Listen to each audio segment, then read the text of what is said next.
mga kaboy kaangas, amo na niya among simbahan nga gitukod gahapon no. Sa tanan nako nga mga followers no, katong gusto lang mo tabang sa among simbahan. Agani nanay nagpajikas sa kuha.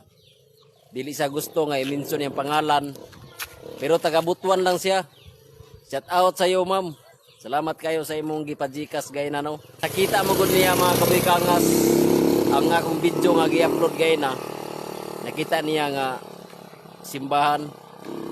Mao to nga nag-PM siya sa kuha, nag-Gcash para daw dagdag sa among mga dugang mga material sa ani kay luoy pa taon ni kayo mao pagsugod. Tapos kato nang utana kung kinsay nagpa-sponsor ani nga simbahan. Kuan ni siya. Kami nga mga membro nag-amot-amot taon mi ani. Kay tungod kay layo kayo nga among simbahan. Og mao ni nga na desisyonan nga magtukod mi simbahan namo diriya.